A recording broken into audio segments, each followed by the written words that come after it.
Kyle Bradshaw from Cruiser Customizing. Gregory Beck from WWGe Distributing. With your Wednesday with Greg. This week, Greg, I'd like to talk about what you do to your motorcycle before you take it out on the road the first time. Kyle, the first thing I do is I go over the bike thoroughly. I do a visual, and I start from one end to the other, doesn't matter. And I start with the tires. Down here at the rear end, Greg, we're looking at the tires and the brakes are the two things we really want to focus on back here.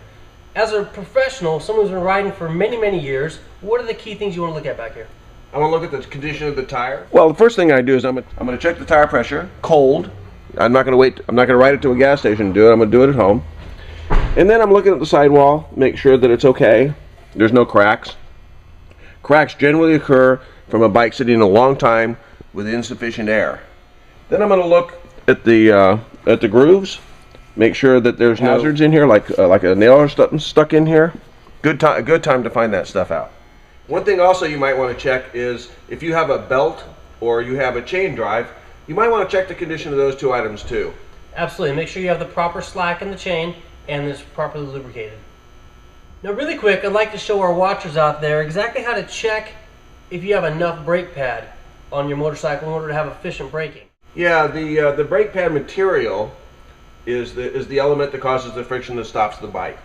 When that material gets too thin, a lot more heat is transferred from the rotor into the caliper and then into the fluid. So what are we looking at here, Greg? We're looking at the distance between the backing plate and the rotor, which that's where the pad resides. So this pad looks like it's got about maybe 80%, 85% left. And while talking about brakes, we need to take a look at the brake fluid itself at the beginning of each season to take a look and see if the color is correct and if there's correct pressure.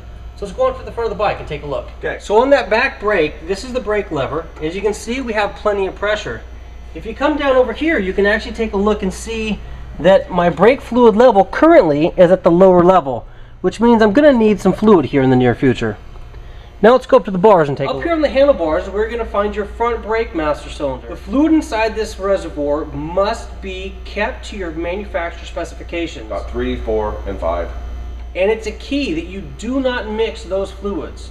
Find out what your manufacturer specs are and stick with them. It's really important that you inspect the fluid not only for level, but for clarity. If you see a lot of brown in there, that generally means that moisture's gotten into it and it's oxidized. Not a good thing to have.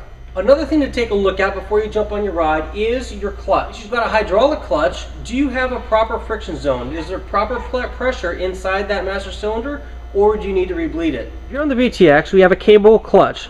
And what are we looking at, Greg? I'm looking at the free play, and personally, this one's a little bit tight for me. I'm going to loosen the jam nut, and I'm going to put a little free play into this by twisting it in. Inversely, if it was too loose, you'd want to twist it out. Yeah, that's more like it. About 1/4 inch, 10 millimeter right here. Gives you good feel, and you're not going to worry about burning the clutch up by having it too tight. One thing you should look at while you're inspecting your cable, right here is the pivot point, and there's a barrel in there that's usually made out of a soft metal. And if you could get a little grease up in there with a Q-tip or something to the pivot point, you'd be better off. Most cable breakage is right here, caused by the bending effect. Hopefully when you put your bike away, that you put a additive in the gasoline to help preserve it. If you didn't, you might be in for a little work. You might have to drain your float bowls. You do not want to pump that bad gas into your carburetor. If the bike fires up and runs, it's not a bad idea to throw some fuel stabilizer in there to stabilize the fuel that's going to remain in there until the riding season really begins. Yeah. Now, there's one thing, Greg, that if all of these things do work and this other one thing doesn't work, you're not going to go anywhere, and that's the battery. Yeah, the battery, kind of like the heart of the motorcycle. You got to maintain it. If you have a battery tender lead or something to plug in all the time when you're not riding, it's a smart thing to do.